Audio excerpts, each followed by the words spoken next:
After having spent 2 weeks with the PlayStation VR2, I think it's time for my honest review. I hope you are ready for it, because in this video, I will show you what's inside the box, demonstrate its setup process, I give you a rundown on the hardware, and most importantly, games, see if it works with a PC, test all its accessories, and tell you if PlayStation VR2 is worth your money. Full disclosure, I did not receive one for free, so instead, I just bought the headset myself, meaning I can get a good feel for how much value it truly offers. With that being said though, let's get started, and I'll tell you everything you need to know. So let's kick things off with the unboxing. For the base version you pay $550, and for $600 you can get yourself a game bundle that includes a digital download for Horizon VR. Besides that, both packages are the exact same and give you a PSVR2 headset, the Sense controllers, a cable to charge them, paperwork and earbuds, as it doesn't have inbuilt speakers. On top of that, you of course need a PlayStation 5 to power it, making it quite the investment. Taking a closer look at the headset, you can see that it's going for a modern white design that goes well with the rest of PS5's lineup. In total, it has 4 cameras that give you inside-out tracking and a black and white pass-through mode so you can see what's happening in real time. On the upper side, we can find a well-hidden airflow system, the stepless IPD adjustment wheel that moves the lenses, and a button that lets you bring the screens closer and further away from your face. But weirdly enough, no trace of physical volume buttons anywhere, like the original PSVR had. What the heck? Anyhow, on the bottom we got the microphone, the power switch that buzzes to let you know it's turned on, and a so-called function button that enables the pass-through. Magic! The strap goes for a classic halo design with a soft sweat-proof padding all around the neck and forehead. This is also where the face haptics are located, but more on that later. On each side of the strap there is an inbuilt holder for the earbuds, and on the back there is a spot to plug in the audio system itself. The rear also has a knob that you can push and turn to slide the headband in and out or lock it in place. The screens are surrounded by a rubbery floating accordion-shaped cover with a double nose flap design that can actually be removed and cleaned if you want to. The PSVR2 itself uses large Fresnel lenses surrounded by eye tracking cameras and a proximity sensor that sits right in the middle. It has 2 OLED HDR displays with a panel resolution of 2000 by 2040 per eye with a refresh rate of 90 and 120 Hz. I'm surprised Sony didn't include a lens wipe to keep these sharp and clean, a bit of a missed opportunity. Overall, the headset has a futuristic appearance, but does look insanely big on your head. Compared to its predecessor, it didn't necessarily become smaller, but hey, funny enough, it's not heavy at all and the build quality is solid. It is mainly a large shell that protects the inner workings of the PSVR2 from consumers, well, sometimes running into a wall or accidentally dropping the headset on the floor. So the bad news is that after I unboxed everything and turned on the headset, I noticed 2 dead pixels on my displays. These are pretty much tiny green dots that sit on your screens and don't move while playing. Especially in darker scenes, it's very noticeable, and well, since you paid for each and every pixel, you have the right to get a full refund or a replacement depending on when you bought it. Concerned that this would happen to the majority of consumers, I decided to purchase 2 more PlayStation VRs, and luckily those were in perfect shape. So that gives you a good indication on how likely it is you have to deal with this exact same issue. In the end, I sent everything back and received a full replacement for my dead pixel unit. Yes! So moving on to the PSVR2 Sense controllers, they feature adaptive triggers, strong haptics and finger touch detection with a create/options button.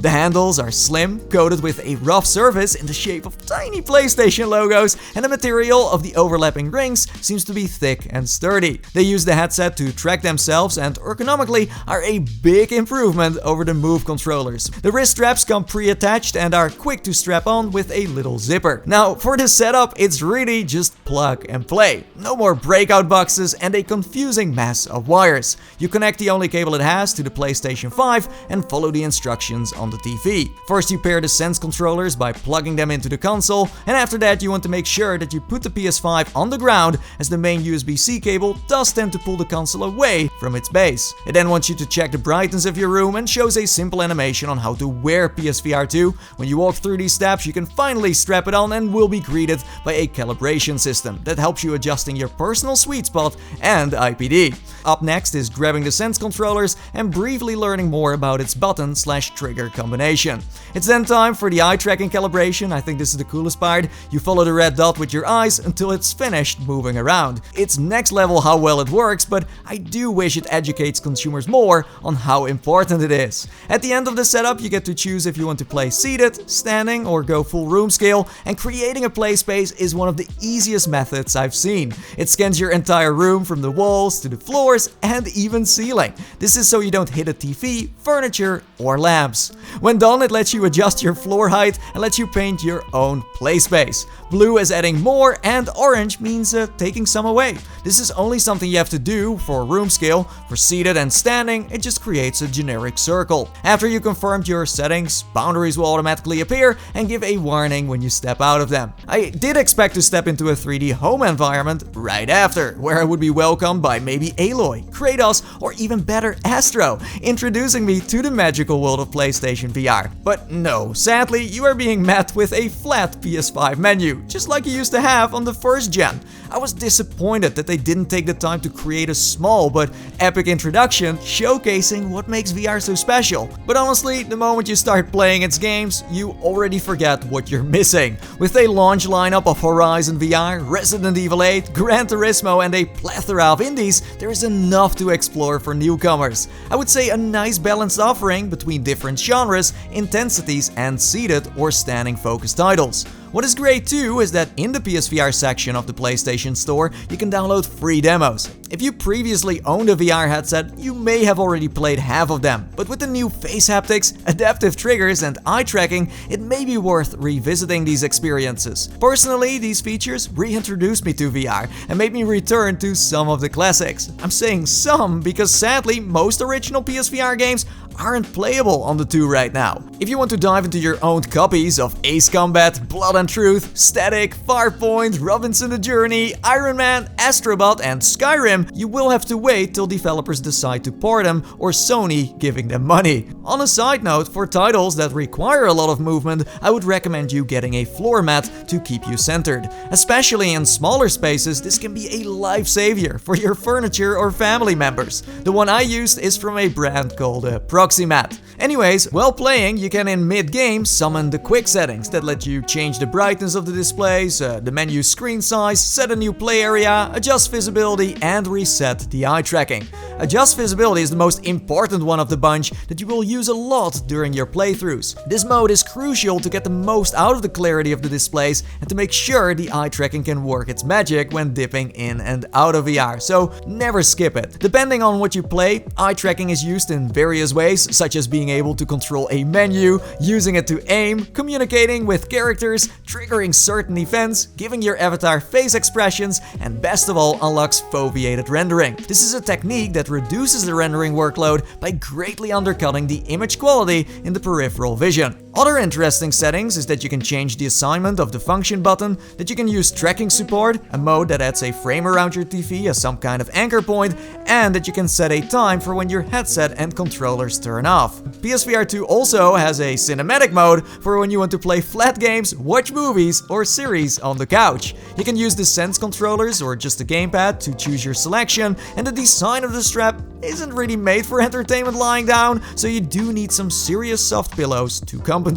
What sucks is that you can't hop into a virtual theater, but instead it's again just a flat screen that doesn't support 3D movies either. The last I do expect to be patched, as the original PSVR supported this too. As a bonus, you can increase the screen size, lock the audio position, enable a video output of 120Hz, which works for some apps and games, and you can turn on HDR to push it to the limit. What I'm missing here is a way to choose if you want the face haptics to respond to what you're playing or watching. That would be kinda next level. You can indeed stream and record your gameplay too, and it's pretty straightforward. You press the create button on your controller and we'll do the rest for you. You can share your clips to YouTube and Twitter. Oh, I wish it was this simple on other headsets. Talking about audio, I was able to test the PSVR2's microphone on the most ideal level, and this is what it sounds like.